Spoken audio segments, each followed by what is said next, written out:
My ex-husband, the one who trampled on my pride, and his new wife came to see the penthouse of my building. Hello everyone, how is your day going? I hope you are always healthy and happy, and that you keep arrogant people far away from you. The story I bring you today is about a woman who was despised and humiliated by her ex-husband and his new wife. A situation that hurts just to imagine, but here is where the plot takes a turn. What would happen if the place where they show off their wealth was actually your property? The protagonist of this story, Salani, reunites with her ex-husband Jelani and his new wife and shameless mistress, Kalina. Kalina, with an air of superiority, says, well, look who it is, the little loner. Honey, it makes me sad to see you so all alone. But not even in her wildest dreams could she imagine that the floor she is walking on belongs to the luxurious penthouse owned by Jelani. How embarrassed will they feel when they discover the truth? Isn't it satisfying just to think about it? The end of this story will bring you intense satisfaction in a very elegant way. Before we dive into this intense drama, take a moment to hit the like and subscribe buttons, and don't forget to turn on notifications. Your support is my greatest strength. All right, are you ready to see the moment when arrogance is punished with a cold smile? Let's start now. The morning sun spilled through the glass walls of a skyscraper that stood imposing in the heart of Atlanta. In the penthouse on the top floor, a beautiful woman dressed in an elegant power suit contemplated the hustle and bustle of the city at her feet. Her name was Solani. On her finger, a diamond ring, simple but of undeniable sophistication, shone discreetly. She was no longer the Solani of the past. The woman who always bowed her head and hid her tears behind her pillow had disappeared. Now she was the owner of this exclusive apartment, the Onyx Tower, the same building she was standing on. At that moment, the sound of firm footsteps approached. A handsome man with a strong build and dressed in an impeccable suit approached and wrapped his arms gently around her shoulders. It was Solani's current husband, Dakari, the man who had brought back the smile she had lost for years. What are you thinking about, babe? The meeting with the investors is about to start, Dakari asked with a warm voice. His gaze was full of love, completely different from the cold indifference she used to receive from her ex-husband. Solani sighed and sketched a faint smile. I just still can't believe it. Before, I couldn't even dream of having a small apartment in a basement, and now I'm at the very top of my own building. It all seems like a dream.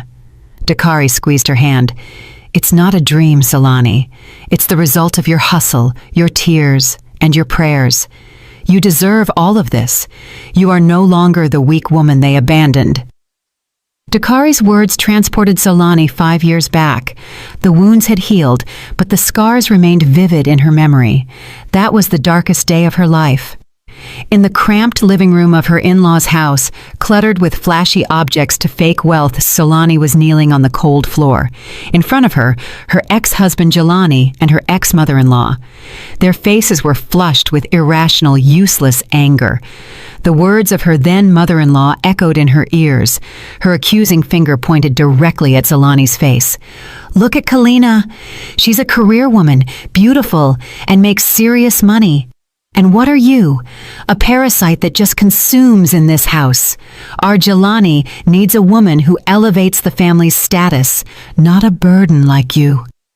Solani remembered perfectly having tried to defend herself with a trembling voice. But ma'am, I also worked to help Jelani. My paycheck wasn't very high, but I always did my best. Please, with your minimum wage, you could barely afford your hair products. Jelani interrupted her with a hurtful tone. There wasn't an ounce of defense in the man who once swore to protect her. On the contrary, he arrogantly wrapped his arm around the waist of the other woman standing next to him. It was Kalina. Kalina flipped her long weave back and laughed with disdain. Leave it, Jelani. If you keep getting mad, you'll only make this poor thing feel worse. Kick her out already. And I told you that if you were clear with her, I could pay the car note this month. Those words were the final nail in Solani's coffin. Her pride was trampled on for money. Jelani chose the sophisticated and wealthy Kalina, abandoning Solani, who had supported him with devotion since he had nothing. Pack your bags right now, Zalani. As of today, we are divorced, Jelani shouted without hesitation. I'm sick of living in poverty with you. I want to be happy with Kalina. The mother-in-law let out a laugh of satisfaction. Did you hear? Get out at once, and don't you even think about taking anything from this house other than those rags you're wearing. That day, Solani left that house dragging an old suitcase under torrential rain. Her tears had dried up a long time ago. She swore inside herself that she would never again allow anyone to look down on her. She would rise, she would triumph, and she would prove that the diamond they threw away would shine brighter than anything they had ever owned. Solani. Dakari's voice brought her back to the present. Solani blinked, dissipating the shadows of her dark past. She looked at Dakari, the man who truly loved her unconditionally, the man who found her when she was picking up the pieces of her life and helped her build this palace. Sorry, baby, I was lost in old memories, she said softly. The past is gone, love. Now you are the queen of your own palace, Dakari reassured her.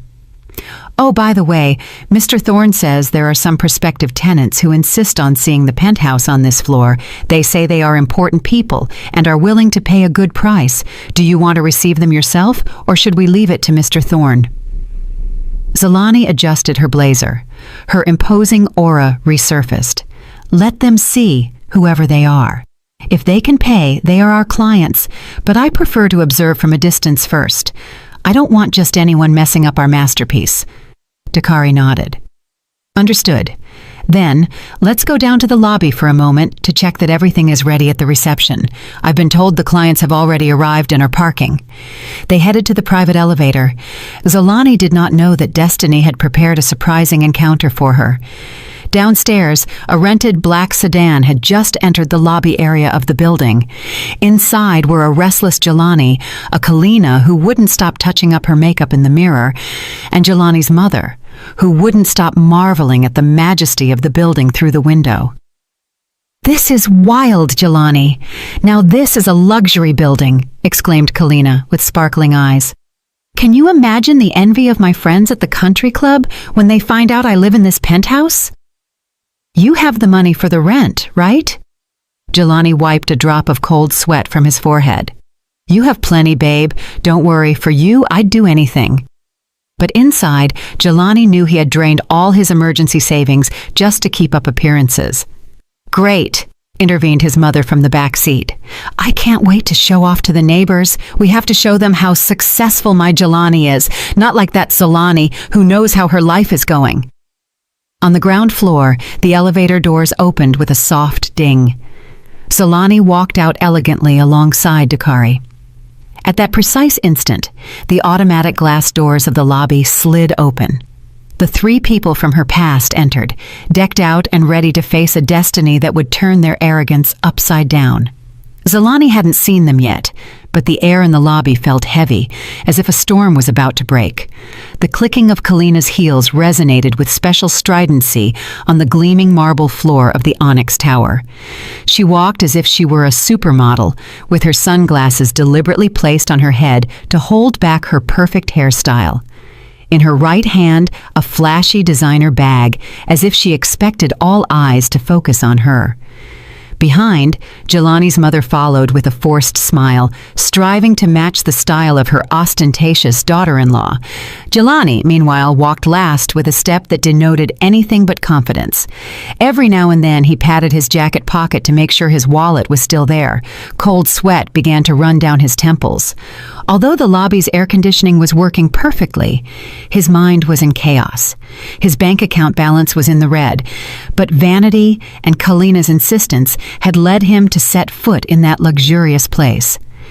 Babe, walk with more swag, Kalina whispered in a low but firm voice, yanking his arm sharply when she saw he was lagging a few steps behind. We are going to be the tenants of the penthouse. Don't walk like you're the delivery guy. How embarrassing. Jelani swallowed hard. His throat was dry. Does it really have to be the penthouse, love? I saw the brochure and the rent is super expensive. I mean, the deluxe type apartment on a middle floor is also very nice. It has the same views of the city. There isn't much difference. Kalina's eyes widened like saucers. She stopped dead in her tracks, causing her mother-in-law to almost crash into her. Are you joking? My friends' husbands at the club are mining entrepreneurs, high-ranking officials, owners of export companies. They all live in penthouses or luxury villas. And I, the wife of the young entrepreneur Jelani, am going to live in a deluxe pigeon coop? What image will I project when my girlfriends come to visit me? The mother-in-law intervened immediately to defend her dear daughter-in-law. Kalina is right. Jelani, what is wrong with you? A beautiful wife needs facilities at her level. Don't think like your ex-wife. That Solani girl was from the sticks. You gave her a little room in a basement, and she was happy enough. But our Kalina is an asset to the family. She must be treated like a queen. If you become stingy, luck will slip away from you. Jelani sighed without daring to contradict his mother. But inside, he wanted to scream that his luck was slipping away precisely by keeping up with the lifestyle of the two of them. His printing business was doing poorly. Debts were piling up, and he had just taken out an online loan to pay the deposit for this apartment and pretend to be a winner in front of Kalina's family. Yes, Mama, it was just a suggestion, he replied weakly.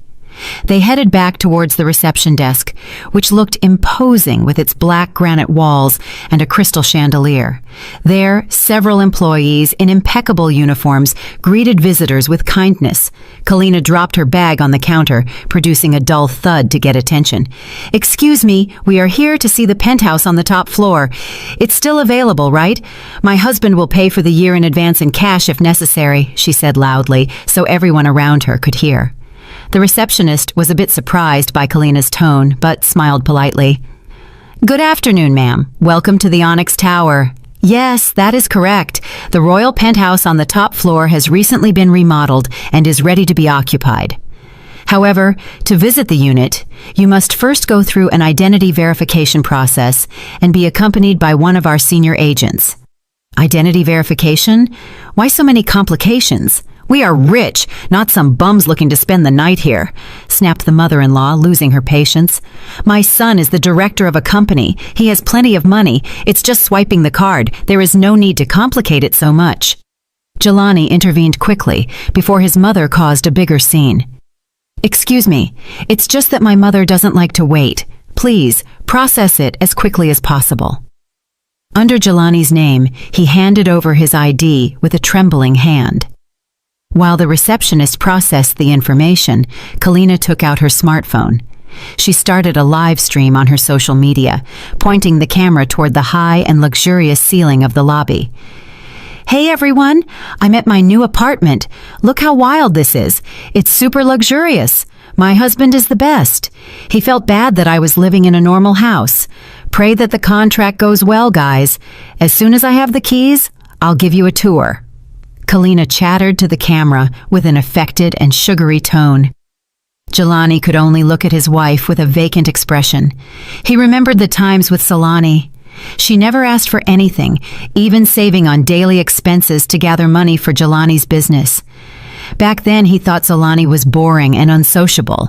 Now, drowning in debts to maintain Kalina's lifestyle, Solani's simplicity tormented him like a silent remorse. "Oh, excuse me," asked Kalina suddenly to the receptionist, snapping Jelani out of his thoughts.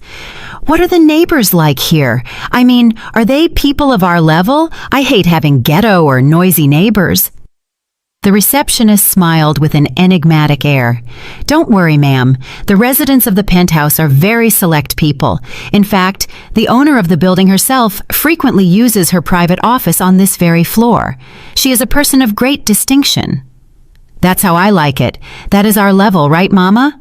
Kalina said proudly, nudging her mother-in-law. "Maybe I'll even become close friends with the owner. Maybe she can do business with Jelani." The mother-in-law nodded enthusiastically. "Of course, honey. That's how high society relationships are, not like that Solani's neighborhood where only vegetable sellers from the market went in and out." They laughed quietly, mocking the past. not knowing that the owner of the building they spoke of with such hope was actually the person they detested most and wanted to avoid. Destiny seemed to be setting the biggest stage to strip their farce bare in just a few moments. "Mr. Jelani, Mrs. Kalina," called a marketing agent who had just come out of the elevator. "This way, please. I will show you the unit." Just as they turned to follow the agent, the doors of a private elevator in a corner of the lobby opened, but Kalina and Jelani, absorbed in their phones and their chat, didn't see who had just stepped out. Barely a few feet separated them, but the abyss of destiny between them was already immense.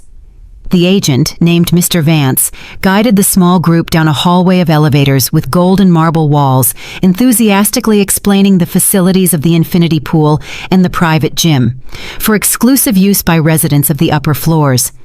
Kalina nodded, adjusting every so often the sunglasses she didn't need indoors. Meanwhile, Jelani's mother was busy touching a huge vase in a corner of the hallway to check if it was real. "This elevator on the right is exclusive for the Penthouse and VIP residents, so privacy is completely guaranteed," explained Mr. Vance, while pressing the call button. In the instant the elevator doors opened with a ding and the light turned on, his attention shifted to two people standing not far away. A woman in an impeccable cream-colored dress without flashy prints was speaking seriously with a man by her side. The woman held a tablet, and the man took notes occasionally on his phone. The first to recognize them was Jelani. His steps stopped dead. His face, already pale, lost all color. His heart was racing, not out of love, but out of a mixture of fear and shame. Xolani," he murmured almost involuntarily. His voice got stuck in his throat. Upon hearing the name, Kalina turned her head sharply, narrowed her eyes, and scanned the woman in the cream dress from head to toe. A few seconds later, her lips twisted into a contemptuous smile. "Well, well, what a small world, honey." Kalina's shrill voice resonated in the silent hallway. She approached deliberately, closing the distance with Xolani. Xolani stopped talking to Dakari and turned her head slowly.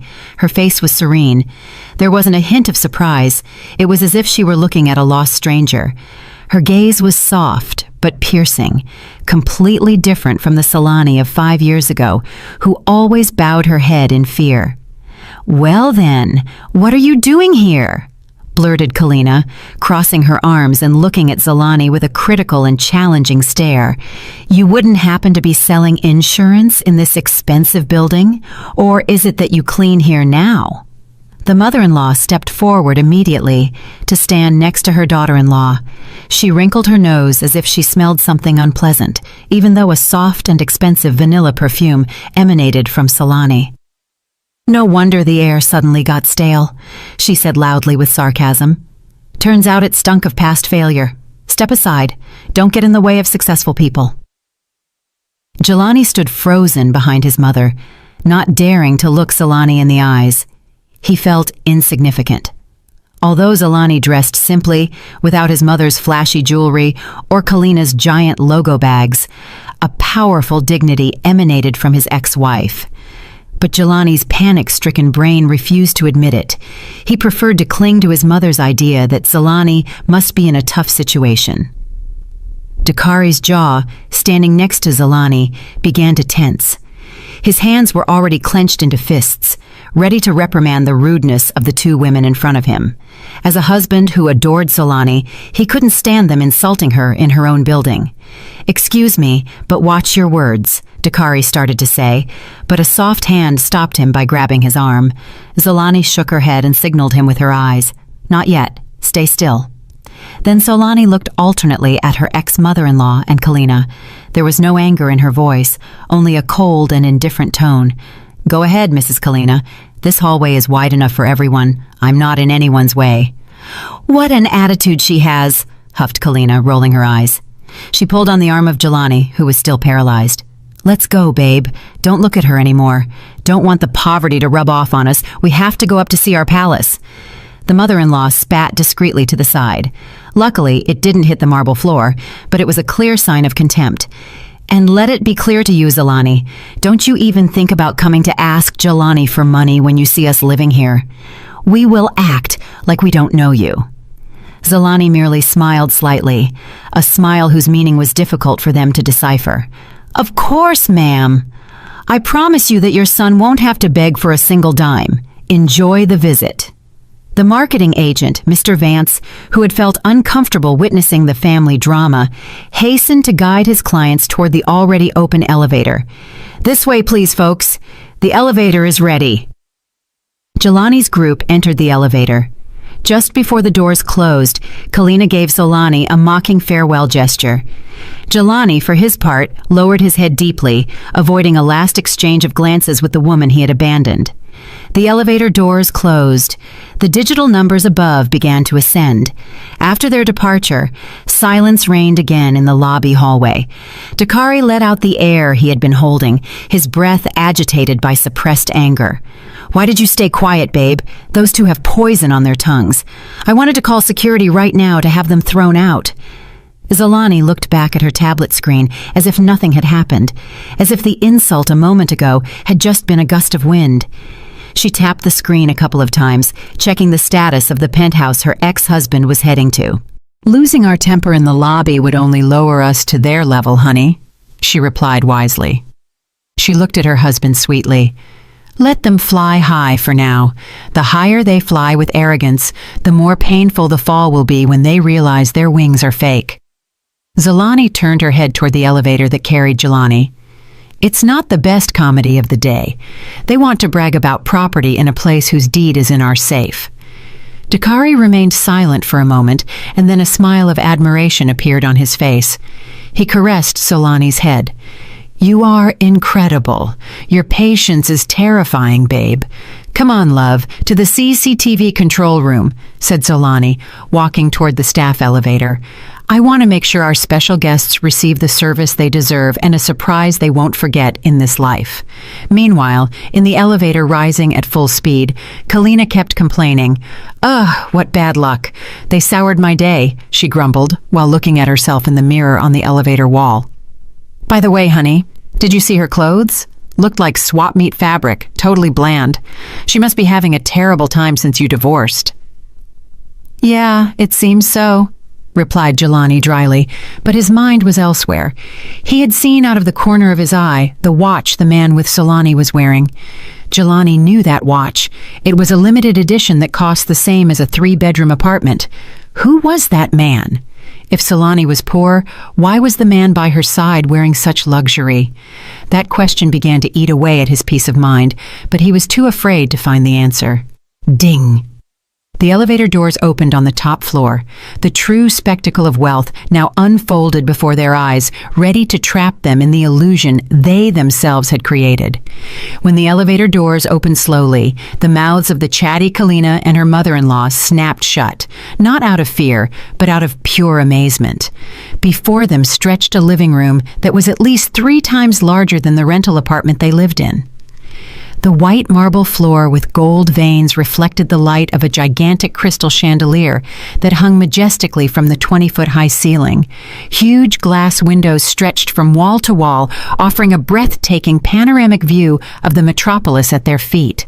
The low clouds seemed to be at eye level, giving the sensation of being in a palace in the sky. "My God!" exclaimed the mother-in-law. Her eyes seemed to pop out of their sockets.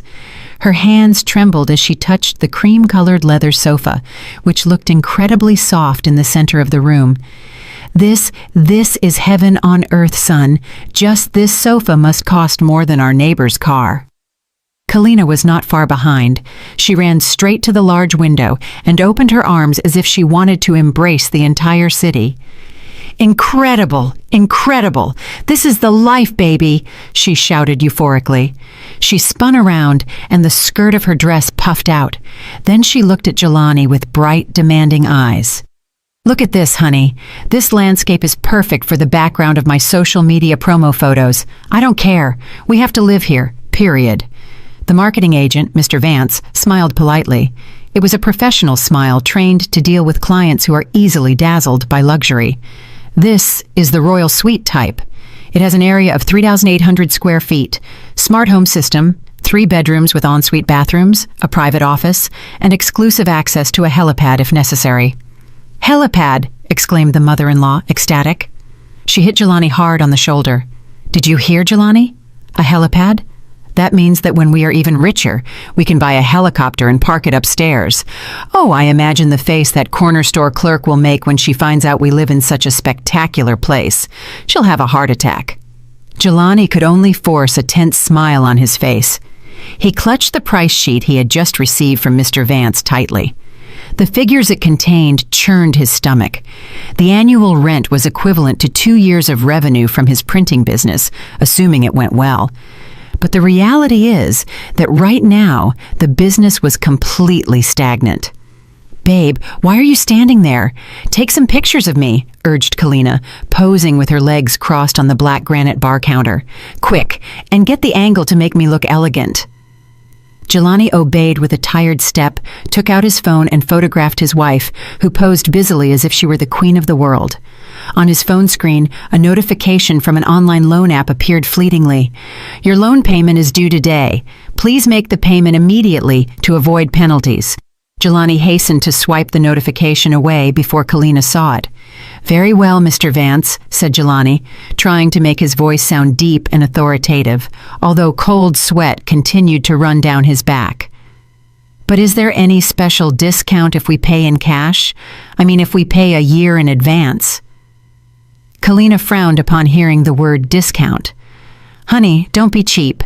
A rich person doesn't ask for discounts like they're buying peppers at the market. Just pay. What is wrong with you? You are a businessman." Mr. Vance nodded understandingly. "Of course, there is a small discount for paying a year in cash in advance, sir. However, the management policy of this building is very strict. In addition to the rent, you must deposit today a security deposit equivalent to 3 months of rent, so we can reserve this unit and ensure no one else contracts it." 3 months. Jelani's breath hitched. That meant he had to shell out hundreds of thousands of dollars right today. "That's nothing," intervened his mother arrogantly. She walked around inspecting the kitchen equipped with imported appliances. "Pay it, Jelani. Don't think about it. It's for the prestige of our family. You wouldn't want to be treated like your ex-wife, right? Look at her. With those clothes, you could tell she couldn't afford this place, even in her dreams." Kalina got down from the bar stool, approached her husband, and linked her arm through his. "That's right, honey. Did you see Solani down there? I imagine how green with envy she'll get when she finds out we live in this penthouse. It's a demonstration, baby, a demonstration that you chose the right woman. I am a diamond, and a diamond doesn't need a cardboard box, but a luxury case." Kalina's words were a double-edged sword. On one hand, she praised herself, and on the other, she pushed Jelani into the abyss. Jelani looked at his wife's heavily made-up face. She was beautiful, yes, but that beauty demanded a price that was drowning him. She was different from the old Solani, who always said, "You don't need to buy me expensive things, honey. Let's save that money for the business." "All right, love. I'll see what I can do," replied Jelani in a low voice, surrendering to his own pride. Mr. Vance looked at his watch. "Very well. Why don't you take a look at the master bedroom? The keys are there. I'll step out for a moment to confirm via phone with my manager the availability of the unit. It seems there is another interested client making an offer." "Another client?" Kalina was alarmed. "You can't give it to another. This is mine, honey. Make the transfer now. Don't let them take it from us." "Enjoy the views in the meantime, folks. I'll be right back," said Mr. Vance, bowing politely before leaving the penthouse. As soon as Mr. Vance left and the door closed, the mother-in-law took off her shoes and threw them carelessly near the door. "Oh, these heels are killing me. Jelani, look if there is a bathtub in the bathroom. I feel like a hot bath tonight." Jelani rubbed his face roughly. "Mama, we haven't signed the contract yet. Don't do weird things." "It's going to be ours in no time," replied Kalina lightly. She headed to the master bedroom. "Honey, come here. This room is wild. The bed is king size, and it has a private balcony inside the luxurious master bedroom." Kalina threw herself onto the fluffy bed, laughing out loud, a laugh of empty victory. I feel like the Queen of Atlanta. It's incredible that you brought me here, baby. I did well marrying you. Jelani stood in the doorway of the bedroom, watching Kalina roll around on the bed. He put his hand in his pants pocket, took out his phone, and opened the banking app. The figures on the screen were bleak. He racked his brain. Could he call an old friend to borrow money, or maybe secretly mortgage his mother's house? Perverse and desperate ideas began to invade his mind. For this boundless vanity, Jelani was willing to do any foolish thing. Meanwhile, in another room of the same building, a pair of eyes watched his movements through a high-resolution monitor screen. Jelani was sitting in a comfortable office chair sipping hot jasmine tea. On the screen, her ex-mother-in-law could clearly be seen trying to open the refrigerator in the penthouse kitchen and Kalina jumping on the bed. "Look, honey," she said in a low voice to Dakari, who was standing beside her. "They think they own the world. Don't they know they are dancing on the edge of a cliff?" Dakari shook his head, seeing the ex-mother-in-law's behavior. That lady throwing her shoes on the freshly polished Italian marble floor. What a lack of manners. "Let them," Jelani smiled slightly, but there was determination in her eyes. "Let them fly as high as possible in their fantasy. 5 more minutes. In 5 minutes, Mr. Thorne will enter and wake them from their sweet dream." On the monitor screen, Jelani was seen pacing nervously around the penthouse living room, making an urgent call to someone. Jelani could guess that her ex-husband was asking to borrow money. "Actually, I feel a bit sorry for him," murmured Jelani, "working so hard just to fill the black hole called appearances." "That is his choice, babe," Dakari reminded her. "Now it's our turn to teach them a lesson about what true ownership is." In the penthouse, Kalina's voice was heard calling her husband. "Jelani, come take a selfie with me on the balcony." The shout echoed off the luxurious walls that would soon become silent witnesses to the fall of their pride. Jelani hung up the phone with a face of frustration. His friend had refused to lend him money. He took a deep breath, put the mask of the fake smile back on, and headed toward his beloved wife, who demanded the world from him. "Yes, honey, I'm coming," answered Jelani as he headed to the balcony, without realizing that his time was running out. The painful moment of truth was approaching them by the second. In the control room, Dakari clenched his fists so hard his knuckles turned white. His gaze did not leave the monitor screen broadcasting live from the penthouse. On the screen, Jelani's mother nonchalantly took a bag of potato chips out of her large purse. She ate greedily and then, without any qualms, brushed the crumbs from her fingers into the crevices of the imported cream leather sofa. "This is too much. Jelani, look at your ex-mother-in-law's behavior," growled Dakari. His voice trembled with contained anger. "That sofa cost thousands of dollars. We ordered it specially from Italy, and that woman treats it like it's a bench in a dive bar. I'm going to order the security guards to get them out of there right now. This is vandalism." Dakari tried the intercom to contact the security room, but Jelani's soft hand stopped him instantly. Jelani looked at her husband with a calm but firm gaze. "Calm down, honey. Don't rush," she said softly. "If you kick them out violently now, they'll play the victim. They'll go around saying the building owner is arrogant. We don't need that kind of cheap drama." "But Jelani, they trampled on your pride, and now they are dirtying your house," protested Dakari. "Exactly, babe." Jelani smiled slightly, a smile that contained 1,000 meanings. "Let them get big-headed. Let them feel that that sofa, those views, that luxury, everything is theirs. The more they feel they own it, the greater the shock will be when they discover they have no right to it. The mental punishment is much more painful than being kicked out by a security guard." Jelani looked back at the monitor screen. "Besides, Mr. Vance is about to return to that room to demand payment. That will be the first act of their fall." Meanwhile, in the penthouse, the atmosphere was like a small party. Kalina had already taken dozens of photos in every corner of the room. She sat next to her mother-in-law, fanning herself with the apartment brochure. Oh, Mother, when we move here, you have to come visit us often. We'll have a family reunion so those aunts who criticized us will shut their mouths seeing Jelani's success, chattered Kalina with a proud tone. Of course, daughter. I am very proud of you. You are a blessing for our Jelani. Not like that other one, that Zalani. That one only brought bad luck, replied the mother-in-law while chewing the chips. Hey, Jelani, why's your face so pale? It's under the air conditioning. Jelani, who was standing by the window, was startled. He quickly wiped the sweat from his forehead. No, Mama, I'm just a little dizzy. Maybe I haven't had breakfast? Actually, his head hurt from thinking about where he was going to get hundreds of thousands of dollars in a matter of minutes. Suddenly, the penthouse door opened.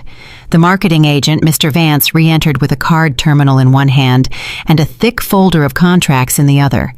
Mr. Vance's face still wore a kind smile, but now his gaze was sharper and more professional. Sorry for the wait, Mr. Jelani. Mrs. Kalina, he greeted politely. The good news is that this unit is still available, and my manager has approved reserving it especially for you for today. That's great, exclaimed Kalina. Delighted. She jumped up and hung on Jelani's arm. See, honey? If you are good, life rewards you. Come on, babe. Pay up already. I'm dying to show off the keys to this apartment on Instagram. Mr. Vance placed the card terminal on the marble table. Following our company procedure, to secure this royal penthouse unit, you must pay the deposit and the first month's rent right now. The total amount is $100,000. Here you go, Mr. Jelani. That cold room suddenly seemed like an oven to Jelani. The figure of $100,000 resonated in his head like a death sentence. He looked at the terminal with terrified eyes. $100,000, he repeated with a cracked voice. No, couldn't I transfer it tomorrow? I think I reached my transfer limit for today. Kalina elbowed him hard in the ribs. Honey, don't be ridiculous. You have that platinum card with a super high limit. Pay with that one. Jelani grimaced. The credit card Kalina was referring to had actually already exceeded its limit last month when he bought her a designer bag, but he couldn't admit it in front of the marketing people and especially in front of his mother. Ah, yes, one moment. Jelani rummaged in his wallet with trembling hands. He took out a black credit card. Inside, he prayed for a miracle to happen in the bank system and for the transaction to be approved. Mr. Vance took the card and swiped it through the terminal. Beep. Mr. Vance's fingers danced over the numeric buttons. He entered the amount and then held the terminal out to Jelani. Please enter your PIN. Jelani keyed in the 4 digits with hesitation. The seconds he waited for the receipt to come out felt like hours. Beep. The terminal screen lit up red. It showed a short but lethal message. Transaction declined. I'm sorry, sir. The transaction has been declined, said Mr. Vance with a neutral tone. Kalina huffed with annoyance. But why is it declined? Honey, did you enter the PIN wrong because of nerves? Sure, it's because the chip is dirty, excused Jelani nervously. Mr. Vance, try it again, please. Mr. Vance tried again. The result was the same. Transaction declined. The mother-in-law was starting to lose patience. Oh, Jelani, pay with another card and be done with it. Don't make me nervous. How can a businessman's card not go through? Jelani's face was now red with shame. He took out a debit card from another bank. It was his main account, where he didn't even have $1,000. He knew it wouldn't work, but he had no choice but to buy time. Try this one, he said weakly. Mr. Vance swiped the card. Jelani entered the PIN, and again a sharp sound came from the terminal. Beep, beep. Insufficient funds. This time Mr. Vance no longer smiled kindly. He looked at Jelani suspiciously. Excuse me, Mr. Jelani. This card does not have sufficient funds for this operation. Do you have another card, or do you prefer to cancel the reservation? Kalina's eyes widened. Her face flushed with shame and anger. Cancel? What are you talking about, Jelani? Do you really intend to rent me an apartment? Why isn't any card working? Are you doing it on purpose so we can't live here? That's not it, honey. Surely the bank system is down, excused Jelani. His voice was getting weaker. Mr. Vance, I am sure there is money. It must be a network error. I can wait 5 more minutes, sir, said Mr. Vance firmly. His tone had turned cold. But if the payment is not made, I regret to inform you that you will have to vacate the unit. We have a visit from another VVIP client scheduled shortly. And who is that VVIP client? Asked the mother-in-law spitefully. We aren't VIP? My son is rich. In the control room, Solani smiled with satisfaction, seeing the panicked expression on Jelani's face. The time has come, honey, she said, getting up from her seat and heading to Dakari. Mr. Vance has done his part. Now it's the building owner's turn to enter the scene to resolve this mess. Dakari nodded and adjusted his jacket. Let's go. I'm dying to see their faces when they discover who the VVIP client and the owner of this place is. Solani and Dakari left the control room. Their steps were firm as they headed to the penthouse, not to get angry or to shout, but to give Jelani and his family a lesson in humility that would shake the foundations of their arrogance. The real storm was about to begin. The atmosphere in the penthouse, which at first was full of admiration and false hopes, had turned into a small hell for Jelani. The beep of the terminal announcing his failed transaction sounded like a judge's gavel, sentencing his pride to death. Thick drops of sweat ran down his temples, wetting the collar of his expensive shirt, that now felt like a noose. Jelani, don't stand there like a statue. Do something! Kalina's sharp scream broke the tense silence. She stomped angrily on the marble floor with her heels. How embarrassing, my God! How is it possible that a businessman's credit card has no balance? You're doing it on purpose to humiliate me in front of this 2-bit salesman, right? The marketing agent, Mr. Vance, sighed upon hearing 2-bit salesman, but kept his professional smile, which now felt icy. Excuse me, ma'am, I just follow procedure. If the payment fails, I cannot continue reserving the unit. The mother-in-law, unable to stand seeing her proud son cornered, stepped forward immediately and pointed at Mr. Vance's face with a finger adorned with gold rings. Hey, young man, watch what you say. Don't you dare insinuate that my son's card is empty. Your machine must be broken, or the internet in this building is trash. My son is a multimillionaire. Surely he has the money in a fixed deposit and can't take it out right now. What would you know about rich people's money? Jelani nodded hurriedly, clinging to his mother's absurd excuse as if it were a life preserver. Yes, Mr. Vance. Most of my funds are in long-term deposits and offshore stocks. I forgot to transfer it to my checking account today. Let's do something. Give me an hour. I'll call my financial advisor to process a manual transfer. Mr. Vance shook his head firmly. I'm sorry, Mr. Jelani. Your time is up. Our system works in real time. If the deposit is not confirmed now, the unit automatically goes to the next person on the waiting list. Mr. Vance grabbed the walkie-talkie on his belt, ready to call security. And as I told you before, a VVIP guest is about to arrive. I beg you to cooperate and vacate the premises quickly. The word vacate made Kalina's emotions explode. She grabbed the apartment brochure that was on the table and threw it in Mr. Vance's face. The thick paper grazed the agent's cheek and scattered on the floor.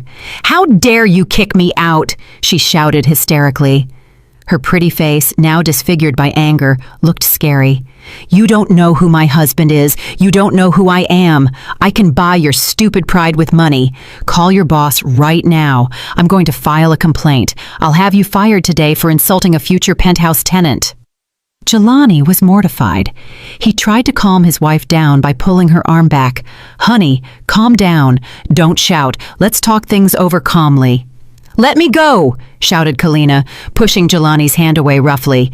You are soft. Are you standing there while they insult your wife? You should have slapped him.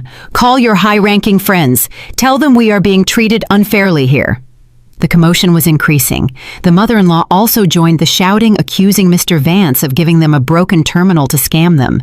Jelani was trapped between 2 women demanding he defend them while his wallet was empty.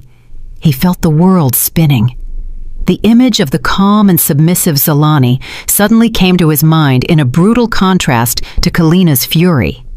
Just as Mr. Vance was about to press the call button on his walkie-talkie, the main door of the penthouse swung open. "What is all this commotion?" A deep, authoritative, and profound voice resonated throughout the room, instantly silencing Kalina's screams and the mother-in-law's complaints. A middle-aged man in an impeccable gray suit entered. His face was stern, his hair slicked back neatly. On his left chest, he wore a badge with the name Mr. Thorne, General Manager. Behind him, 2 burly security guards waited with their hands behind their backs. Mr. Vance, relieved, bowed immediately as a sign of respect. "Good afternoon, Mr. Director. I apologize for the disturbance. These clients refuse to leave the premises, even though their cards have been declined several times and they are being verbally abusive." Mr. Thorne stared at Jelani, Kalina, and the mother-in-law one by one. His gaze was like an X-ray, capable of seeing through their wallets and their battered pride. "So these are the guests causing problems in our building?" he asked coldly. Far from being scared, Kalina felt new hope. She wrongly believed that Mr. Thorne had come to defend them as consumers. She immediately put on a victim expression, although her tone was still arrogant. "Ah, finally the boss arrives. Mr. Director, you should educate your employees better," complained Kalina, pointing at Mr. Vance. "Are you kicking us out for a simple technical problem with the bank? We are money people, Mr. Director. My husband is a successful businessman. We were going to contract this unit for a year in cash, but your service is terrible. I know many lawyers. I could sue this building." The mother-in-law also intervened familiarly. "That's right, Mr. Director. You should compensate us. You haven't even offered us a welcome drink, and you keep demanding money as if we were deadbeats. My son Jelani swims in abundance." Mr. Thorne didn't flinch. He didn't smile even a little. He approached the marble table slowly, picked up the brochure Kalina had thrown in Mr. Vance's face, and wiped it with a handkerchief, as if the brochure had just touched something disgusting. "Folks," Mr. Thorne's voice was low, but loaded with pressure. "In this building, respect is not bought with shouting, but with manners. Our system shows that Mr. Jelani's card has been declined due to insufficient funds. That is not a technical problem. It is a financial fact." Jelani's face turned ashen. His legs failed him hearing that fact proclaimed aloud in front of strangers. "And as for legal lawsuits," continued Mr. Thorne, looking directly into Kalina's eyes, "we have a complete CCTV recording of you throwing the brochure at my employee. That could constitute assault and a misdemeanor. Do you want us to start the legal proceedings first?" Kalina's jaw dropped. Her mouth, which until a moment ago wouldn't stop hurling insults, was now firmly shut. Her arrogance deflated instantly. "But," stuttered the mother-in-law, "we are customers." "Customers are people invited or who have the ability to pay, ma'am," interrupted Mr. Thorne firmly. "Now please, leave this room. The owner of this building and owner of this penthouse has just arrived at the door. She wishes to carry out a surprise inspection and hates finding trash, or rather, unauthorized persons inside her private property." "The owner," repeated Jelani in a low voice. A glimmer of hope appeared in his eyes. "Mr. Director, could I speak with the owner? Maybe she is a partner of mine. I know many entrepreneurs in the real estate sector. Tell her my name, Jelani. Who knows? Maybe she'll do me a favor." Kalina also regained her spirits. "Of course. Surely it's someone Jelani knows. The world of the rich is small. Tell her to come in. Mr. Director, let's talk among ourselves at the same level. See if your boss is going to scold you later for having kicked out a friend." Mr. Thorne looked at Jelani with an undecipherable expression, a mixture of pity and amusement. The corners of his lips curved slightly into an enigmatic smile. "How timely," said Mr. Thorne. "Turns out she knows Mr. Jelani very well, and even his family." Jelani's heart raced. Who could it be, he thought? The president of Bank X or the director of Group Y, maybe some old partner of his father's. "Well, tell her to come in already," urged Kalina, impatient, believing she had won the game. "What are you waiting for?" Mr. Thorne nodded discreetly to the security guard standing by the door. "Open the door wide. Welcome the president of the Onyx Tower." The large double doors opened completely. The light from the hallway projected the silhouettes of two figures standing imposingly in the threshold. The sound of thick-soled men's shoes was heard, accompanied by the echo of slow but firm heels. Jelani narrowed his eyes, trying to see the face of his expected savior. But the moment the figure entered the light of the room, Jelani's hopes shattered. His knees failed him completely. There was Zalani, not the humble Zalani, nor the weak Zalani. It was an imposing Zalani with her chin high, radiating an aura of absolute power. By her side, like a faithful protector, was Dakari. Kalina's eyes widened. It looked like they were going to pop out of their sockets. "You!" she shouted in a state of shock. Her trembling finger pointed at Zalani. "What are you doing here? Did you come to ask for a maid job?" Mr. Thorne interrupted her immediately with a loud and resonant voice. He introduced his guest with deep respect. "President Solani, Director Dakari, welcome. All staff are awaiting your instructions." Silence. A suffocating silence took over the room instantly. Time seemed to stop. Kalina stood with her mouth open. The mother-in-law froze with the bag of chips in her hand, and Jelani felt as if the floor beneath his feet had just collapsed, swallowing him whole. What broke the silence of the penthouse was not an explosion, but Kalina's sharp, forced, and strident laughter. She grabbed her stomach, cackling until tears came, as if she had heard the funniest joke in the world. She pointed at Mr. Thorne and then, with a trembling finger, at Zalani. Oh, my stomach hurts. What actors! You deserve an Oscar," she exclaimed between forced laughs. She looked at Zalani with contempt. "Hey, miserable widow, how much did you pay this old man to say this building is yours? $100 or a sandwich? Seriously, your efforts to impress me are pathetic." The mother-in-law, who was previously in shock, caught Kalina's blind confidence. Her tense face relaxed, returning to her characteristic expression of disdain. She waved her hand in front of her face. "Phew, and I had believed it. Almost gave me a heart attack. Kalina is right. How is a nobody like Zalani going to own such a big building? If before she bought rice on credit, owning a luxury apartment, Zalani, wake up, child. Stop fantasizing." But Jelani wasn't laughing at all. His eyes were fixed on the diamond ring on Zalani's ring finger, on the authentic leather briefcase Dakari held, and on the aura of authority that no one could fake. Jelani knew Zalani perfectly. He knew she wasn't good at lying, and what scared Jelani the most was the genuine submission Mr. Thorne and Agent Vance showed towards Zalani. It wasn't an act, it was the pure respect of a subordinate towards their superior. "Kalina, Mama, shut up, please," whispered Jelani with difficulty, as if he were drowning. "Why shut up?" "Let's unmask this fraud," Kalina emboldened herself. She approached Zalani with her chin high. "Hey, Zalani, why don't you say anything? Are you ashamed that your lie got caught? Admit it. Surely you are a cleaner here and you stole the keys from the boss to give yourself airs. Oh, maybe you are the mistress of the old owner of this building." Mr. Thorne was about to reprimand Kalina for her insolence, but Zalani raised a hand indicating to her director to remain calm. Zalani didn't back up a step. She looked Kalina directly in the eyes, a look so serene but so sharp that it seemed to penetrate to the bottom of her soul.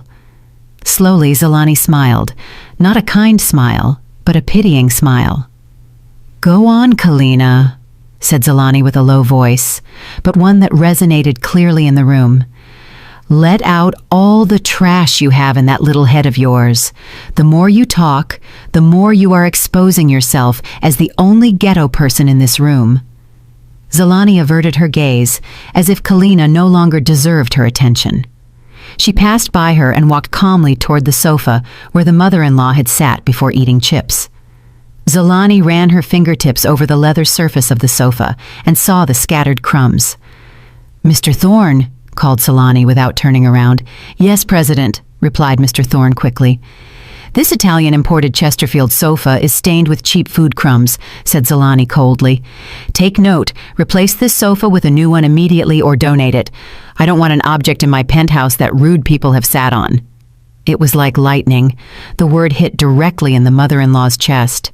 The old woman's face turned red with shame and anger. "Look how she talks. You are calling me dirty. I am your ex-mother-in-law. You should kiss my hands instead of insulting me." Ex-mother-in-law. Zolani turned slowly. She arched an eyebrow. "Excuse me, but if I recall correctly, 5 years ago, you yourself told me that I was nothing anymore and not to set foot in your house again. Under what pretext should I respect an intruder who dirties my property?" Kalina, feeling ignored, shouted again. "Hey, stop acting powerful. Where is the proof that this building is yours? Where? You are just a charlatan." Dakari, who had remained by his wife's side, finally opened the small briefcase he was carrying. He took out a thick folder of documents with a dark blue cover with a gold logo and threw it on the marble table in front of Jelani. Thud, the sound of the documents falling startled Jelani. "Open it, Jelani," ordered Dakari firmly. "Your wife needs proof. Read it out loud so she learns to read reality." Jelani's hands shook violently as he took the documents. His palms were soaked in cold sweat. He turned the first page. It was a simple note from the property registry and public deed in Solani's name, not just of one unit. Attached was the ownership certificate of the company that managed the entire Onyx Tower. Jelani's eyes widened like saucers, and his breath hitched. The letters on the paper seemed to dance, mocking his stupidity. "How? How is it possible?" moaned Jelani in a low voice. His knees failed him. He couldn't support his own body and collapsed onto the floor. Kalina snatched the documents from her husband's hands. "What's wrong, babe? Why have you lost your strength?" She read what was written, and her eyes rounded perfectly.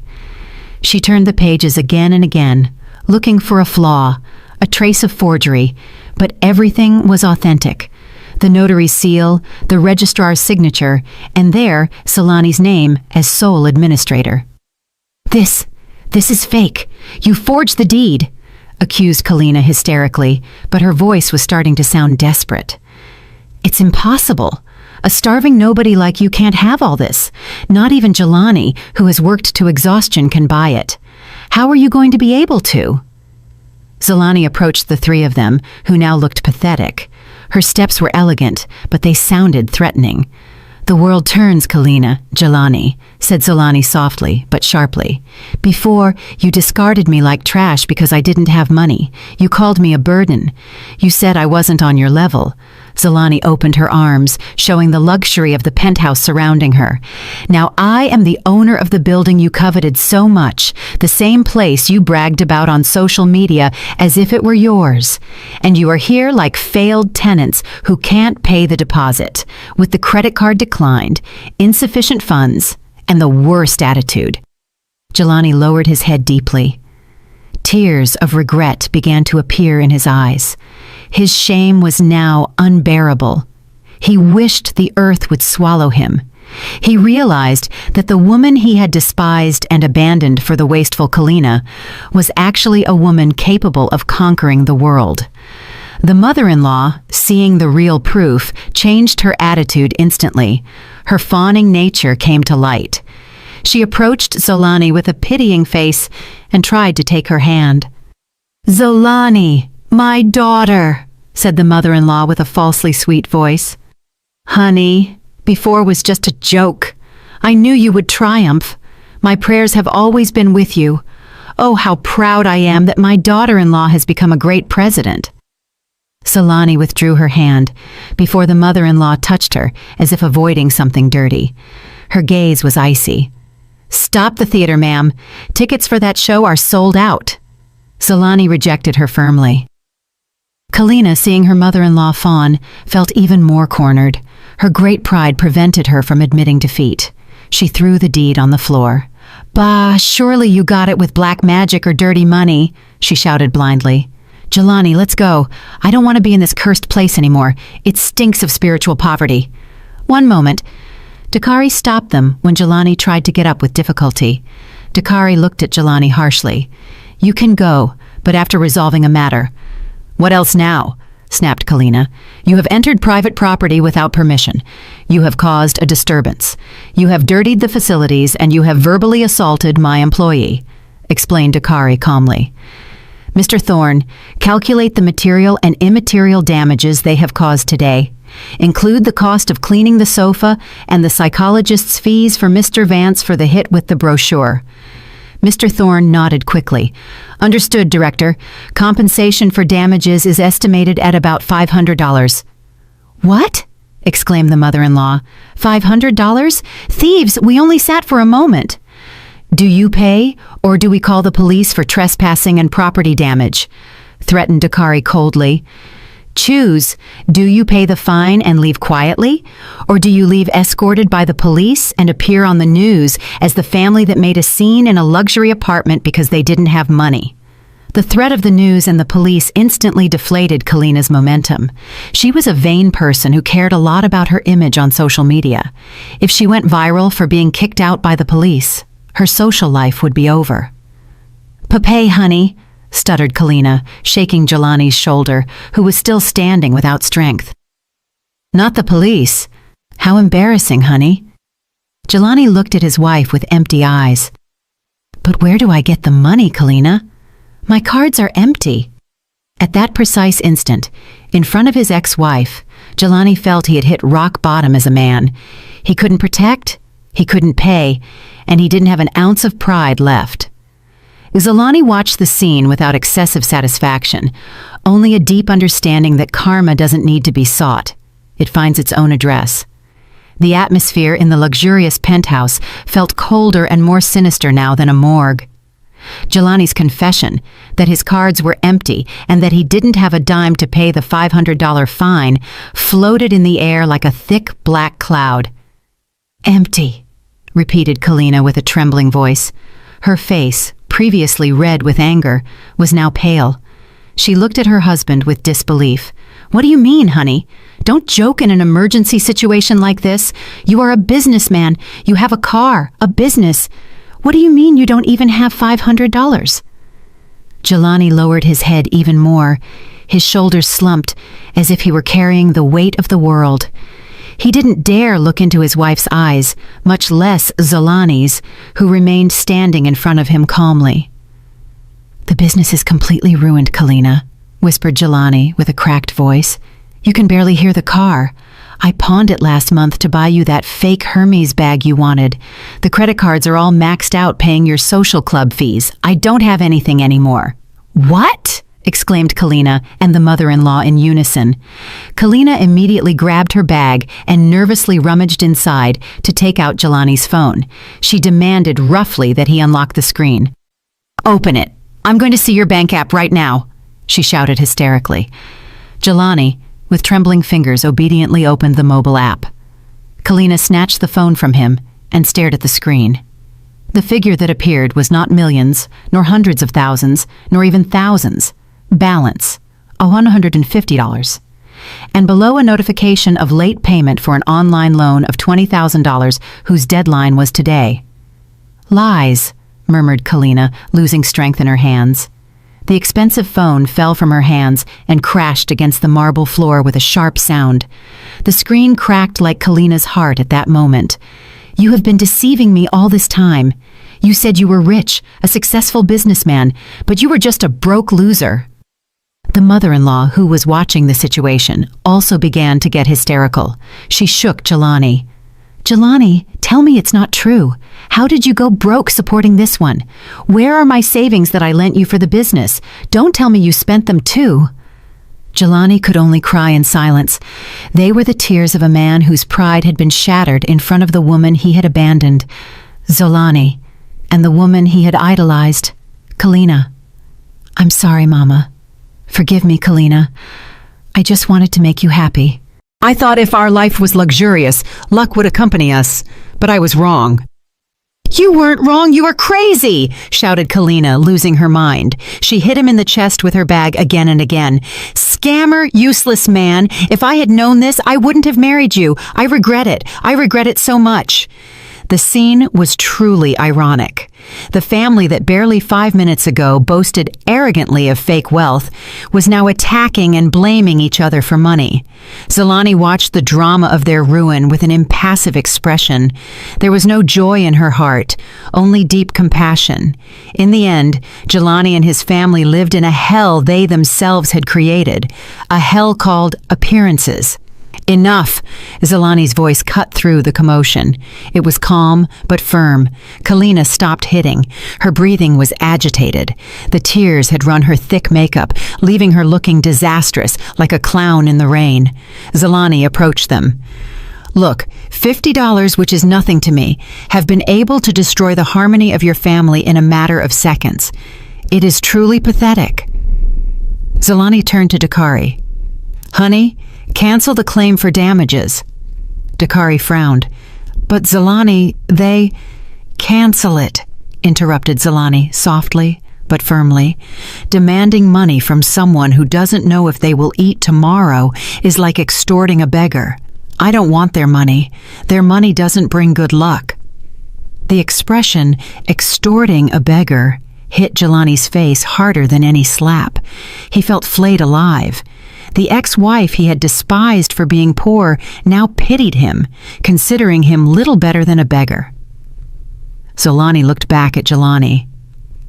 "Keep the $150 you have left in the account well. Jelani, use them for a taxi home.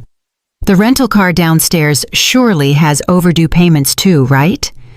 Jelani nodded stiffly. His face burned with indescribable shame. "I forgive you the $500 fine," continued Zalani. Her voice resonated majestically in the wide space. "But on one condition." The mother-in-law, who was crying, raised her head immediately. Hope shone in her eyes. "A condition? What condition, Zalani? If it's not money, I'll do whatever." Zalani smiled slightly, a smile that sent a chill down Kalina's spine. "You cannot leave through the main door, nor use the VIP elevator," said Zalani, pointing to a back door near the kitchen. "You have to leave through the freight elevator and the emergency stairs in the back. It is an appropriate path for those who arrived with a mask of lies and leave with failure on their backs. The freight elevator." Kalina's eyes widened. "That elevator that trash collectors and construction workers use. I am not an influencer. I am not going down through such a dirty place." "If you refuse, suit yourself," said Dakari indifferently, taking out his phone. "In that case, the police and viral option is still on the table. I just have to press a button, and in 10 minutes the press will gather in the lobby to await the arrest of a scammer influencer and her bankrupt husband." Kalina's face paled instantly. Being labeled as a scammer and going viral was something she feared more than death. "Pay, honey," she stuttered. "No, don't call the police," she exclaimed, terrified. She turned to Jelani with a look of contempt. "Let's go already. Our problem is not over. When we get home, you're going to get it." Mr. Thorne signaled to Mr. Vance. "Mr. Vance, guide them to the back door. Make sure they leave the building through the side door that leads to the dumpster without stopping anywhere." "Understood, Director," replied Mr. Vance firmly. There was a strange satisfaction on his face as he guided the people who had insulted him moments before. Jelani stood up with trembling knees. He tried to look at Zalani once more with the hope of finding some ember of their old love. "Go, Jelani." Zalani interrupted him without turning. She turned her back and approached the large window. "Don't dirty today's beautiful landscape with your face full of late regret." With hesitant steps and heads bowed, Jelani, Kalina, and the mother-in-law were led through the luxurious kitchen to a gray steel door in a corner. It was the door that led to the suffocating freight elevator and the dark emergency stairs. As the steel door opened, an unpleasant smell from the building's garbage, still unprocessed, hit Kalina's upturned nose directly. "Ew! Gross!" she protested, covering her nose. "Walk!" shouted Mr. Vance firmly. There were no more polite smiles. The steel door closed behind them with a dull sound, as if closing forever a page of Zolani's past. Now, in the penthouse calm again, Dakari approached his wife, who was still standing looking at the Atlanta sky. "You are too good, Zolani. Letting them go without even paying the fine," said Dakari, wrapping his arm around his wife's shoulders. Zolani smiled, this time a smile of genuine relief.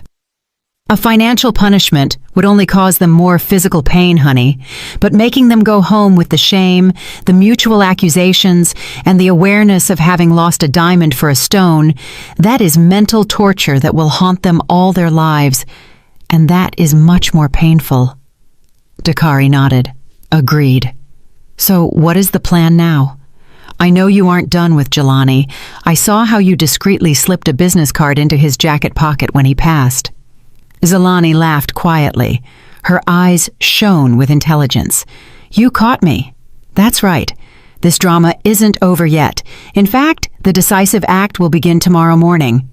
I want to see if Jelani has a last ounce of pride left to become a real man, or if he will remain a loser under his mother's skirt." Zolani turned to her husband. "Tomorrow, make sure the janitor position is still vacant. I have a feeling that a very desperate new candidate will come to our lobby." The sun in the Atlanta sky rose higher and higher, illuminating the Onyx Tower majestically. Meanwhile, far below at the dumpster exit, 3 people stumbled out, greeted by the hot asphalt and harsh reality. The life of luxury they dreamed of had shattered in less than an hour, and in its place only remained the reality of debts, bankruptcy, and a marriage now on the brink of the abyss. The afternoon sun in the city burned the skin, but it didn't compare to the burning Jelani felt on his face. Coming out of the side door of the dumpster of the Onyx Tower, the 3 looked like mice that had just escaped a trap, but having lost their tails in the attempt. The stench of food scraps from restaurants accumulated in the dumpsters permeated their luxury clothes, an ironic perfume of victory. Kalina walked at a fast pace ahead of Jelani. The heels of her shoes struck the dusty asphalt with rage. "Kalina, wait! Where are we going?" called Jelani, panting. He struggled to catch up with his wife, while his mother stumbled behind, holding her trembling knees. Kalina turned suddenly. Her eyes were full of hate. "There is no us anymore. You take care of your mother and your life full of lies. I'm going to my parents' house." "Kalina, please, let's talk at home first. I promise I'll get money from somewhere." Jelani tried to grab his wife's hand. "Don't touch me!" shouted Kalina, pushing his hand away roughly. "Get money? From where? Your friends have already blocked your number. The rental car from before. Surely the tow truck has already taken it because you didn't pay. How are we going to get home now?" "Walking. Think a little, please." A blue taxi passed slowly. Kalina hailed it instantly, with a gesture without directing a single glance at her bankrupt husband, got into the taxi, and slammed the door. The taxi drove away, taking Jelani's beautiful wife and his dreams of high society, leaving only the street dust oppressing his chest. "Kalina, wait!" shouted the mother-in-law, but her voice was lost in the traffic noise. Now only Jelani and his mother remained on the sidewalk. The mother-in-law looked at her son with empty eyes under thick makeup run by sweat. Her aged face looked exhausted, and the signs of age became more evident. "Jelani, how did we get to this?" moaned the mother-in-law. Her voice no longer contained anger, but desperation. "Where is your promise to make Mama happy? Your promise that I could brag to the neighbors? Now Kalina is gone. We have no money, and we are drowning in debts. What are we going to eat tomorrow, Jelani?" Jelani dropped onto the curb. Not caring that his expensive suit got dirty with dust, he covered his face with his hands. The calm and dignified face of Jelani that he had seen before returned to his mind. "It's our punishment, Mama," he murmured with a broken voice. "Once we threw away a diamond to keep a stone. Now the stone has rolled away, and we are left with empty and wounded hands." With the last $150 he had left in the account, just withdrawn from a convenience store ATM, Jelani ordered a rideshare to return to his cramped rental apartment. The way home felt unusually long and silent. There was no longer his mother's chatter bragging about her son, only the suppressed sobbing of an old woman who sensed that her old age would be bleak. Upon arriving home, the atmosphere was even more desolate. The door was ajar. Jelani entered with his heart in a fist.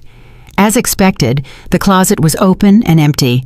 Kalina's clothes, her fake bags, and her fake jewelry had disappeared. Only a piece of paper remained on the rickety dining table. "Divorce papers will arrive next week through my lawyer. Don't look for me anymore." Jelani crumpled the paper. He laughed miserably, as if he had lost his mind. "She's gone, Mama. She's really gone as soon as the money ran out," he said to the empty space. That night, Jelani didn't sleep. He sat on the steps of the entrance with the only company of mosquitoes and his mother's coughing from inside the room. They hadn't paid the electricity for 2 months, and they were about to cut it off. He rummaged in his jacket pocket, wanting to smoke a cigarette to calm down, but he didn't find a pack of cigarettes. His fingers touched a paper of thick and luxurious texture. Jelani took it out. It was the business card Jelani had discreetly put in his jacket pocket when he stumbled out of the penthouse that afternoon. Under the dim porch light, Jelani read the gold letters on the ivory card.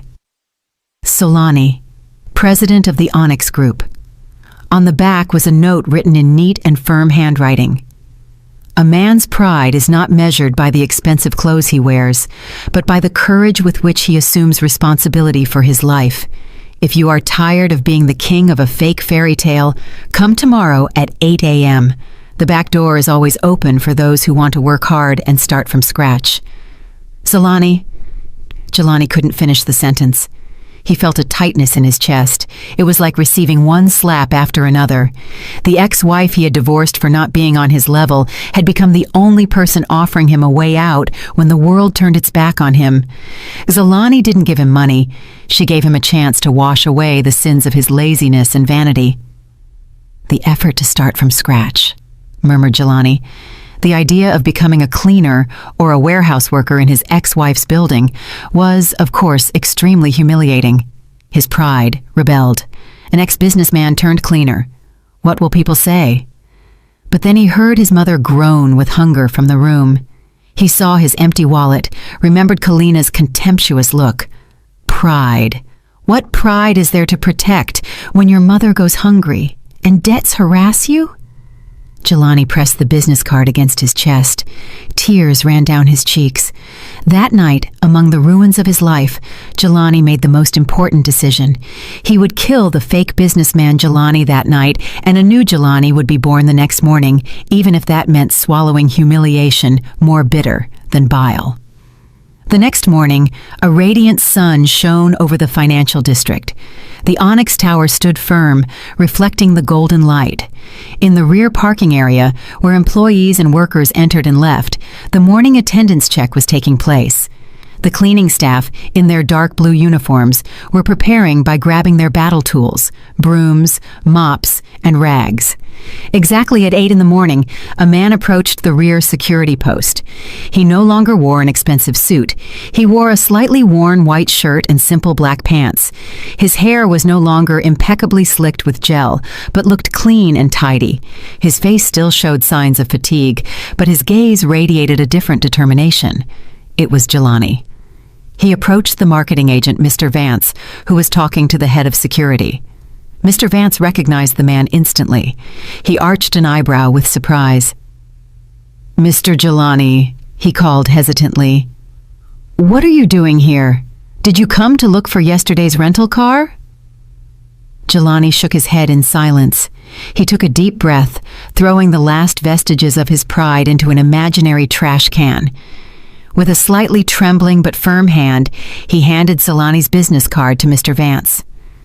"No, Mr. Vance," replied Jelani with a low but clear voice. "I have come to look for work. President Jelani told me there was a vacancy on the cleaning team."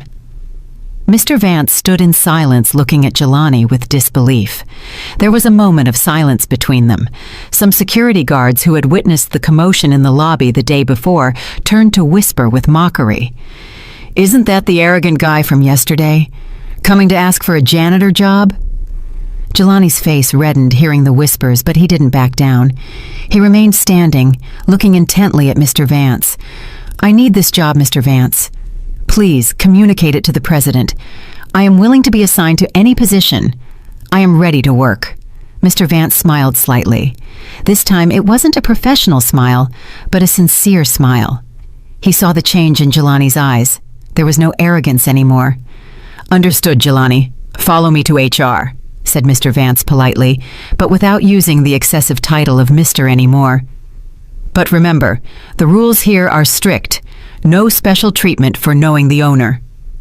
"I know," replied Jelani. On the top floor, behind the glass walls of the penthouse, Jelani watched a CCTV monitor showing the rear checkpoint area. She saw Jelani walking with his head down, following Mr. Vance. Dakari was standing next to Jelani, holding his wife's waist. "He came." Jelani nodded. A faint smile appeared on her lips. "He came, honey. He chose to abandon appearances to assume his responsibility. At least a part of the goodness he had, the one I once loved, was still there." "Are you going to talk to him?" asked Dakari. "Not now," replied Jelani wisely. "Let him go through the process alone. Let him feel what it is to earn money with his own sweat, not with deceit. That will be the best school of life for him." Jelani looked at her husband with eyes full of love. "Today we won, honey. Not because we managed to humiliate them, but because we managed to make a human being human again." Downstairs, Jelani began filling out the job application. In the position applied for box, he wrote, "Maintenance team, cleaning staff." The ink of the pen, far from being glamorous, was the silent testimony of the beginning of a new and hard journey, much more real than his life of the last 5 years. It was a bitter end to his arrogance, but a sweet beginning for his maturity. 3 months had passed since the humiliating incident in the penthouse. Time passed slowly for those rebuilding their lives on the ruins, but flew for those living in happiness. The central lobby of the Onyx Tower was very busy that morning. Impeccably dressed people came and went at a fast pace. In a corner, near a large marble column, a man in a dark blue uniform was crouched down, meticulously cleaning a spilled coffee stain on the floor. It was Jelani. There were no fake Armani suits anymore, nor imitation gold watches, nor hair styled with expensive products. Jelani now wore a cleaner's uniform with a badge on his left chest that said, "Jelani Cleaning Team." Sweat soaked his back, but strangely, his face seemed more serene than when he pretended to be a businessman. Jelani emptied the trash can at the lobby entrance. "Please, it's full," indicated Mr. Vance, who was making his morning rounds. "Yes, Mr. Vance, right away," replied Jelani quickly, without being offended in the slightest. He got up, shouldered a large black trash bag, and carried it to the back. It was heavy, smelly, and dirty, but for Jelani, it was the lightest load he had ever carried. It was the weight of honesty. He was no longer afraid of being chased for debts, nor needed to lie to his wife about his account balance. Meanwhile, Kalina's fate had ended tragically in its own way. The latest news that reached Jelani was that Kalina had been arrested and faced legal charges for trying to scam a coal businessman with the same method. The woman who adored luxury had ended up getting free accommodation behind bars, a place where designer bags and heavy makeup were worth nothing. The mother-in-law, the old woman, was now much quieter.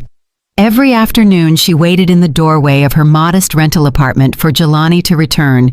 There were no more complaints about a rich daughter-in-law. When Jelani returned with a plate of hot soul food and his meager weekly salary, the mother-in-law received him with tears in her eyes. She had learned that a meal bought with her son's honest money tasted much better than a luxury banquet paid for with suffocating debts. That afternoon, a luxury sedan stopped in the lobby. The doors opened, and Solani stepped out alongside Dakari. Solani's aura shone even more. She had just received the Businesswoman of the Year award. The lobby employees bowed politely. "Good afternoon, President. Good afternoon, Director." Solani responded to their greetings with a kind smile. Her gaze landed immediately on the figure of Jelani, who was cleaning the floor near the entrance. Jelani realized that Solani had arrived. He stopped what he was doing, straightened up, and bowed his head respectfully, not as an ex-husband, but as an employee towards the business owner. Solani signaled Dakari to stop for a moment. She approached Jelani. Jelani's heart raced, not out of love, but out of immense respect. "How is the job, Jelani?" asked Solani softly, without an ounce of mockery. A genuine question from a superior. Jelani raised his head and looked into the eyes of the woman he had abandoned. He didn't see resentment in them anymore. He saw serenity. "Good, President," replied Jelani firmly. "Thank you for giving me this opportunity. With my first paycheck, I paid my mother's overdue electric bills and bought her medicine. I'm saving the rest to pay my old debts." Solani nodded slowly, and a faint smile appeared on her lips. "I'm glad. This lobby floor has never been so clean. It seems you are better at working with your own hands than cleaning up appearances." Jelani smiled bitterly, but his eyes were sincere. "I have learned a lot, President.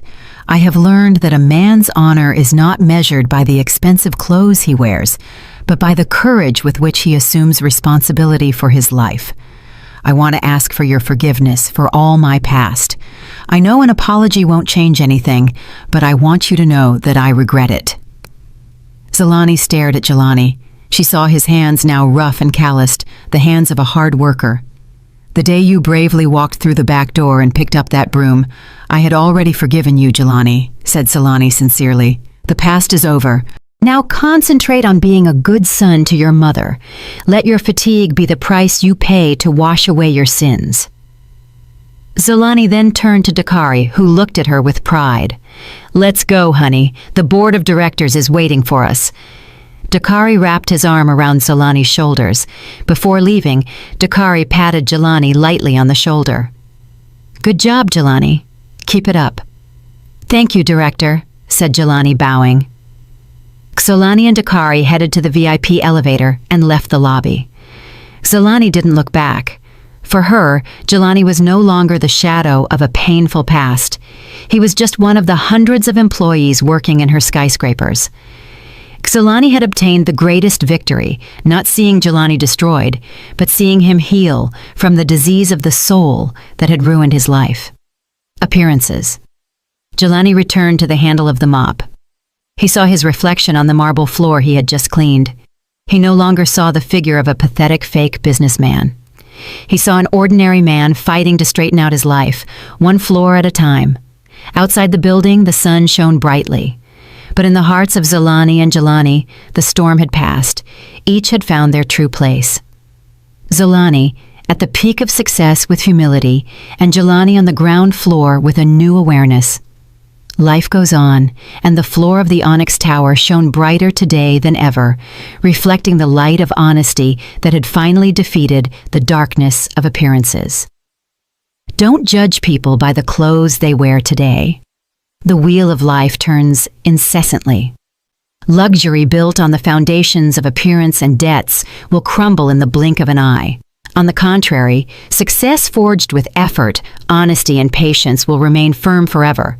The true value of a person does not reside in the possessions they flaunt, but in their manners, their sense of responsibility, and how they treat others. Did you like the story, and which city are you listening from? Let's meet in the comments. If you liked the story, you can support me by sending a super thanks so I can keep bringing more stories like this. Thank you so much for your sweet support. I'm looking forward to your comments on the story. On the screen, you can see 2 new life stories that I highly recommend. There's so much more on my channel. Don't forget to subscribe. See you in the next life story, with love and respect. I'd really appreciate your support. Please subscribe and leave a comment. May God bless you.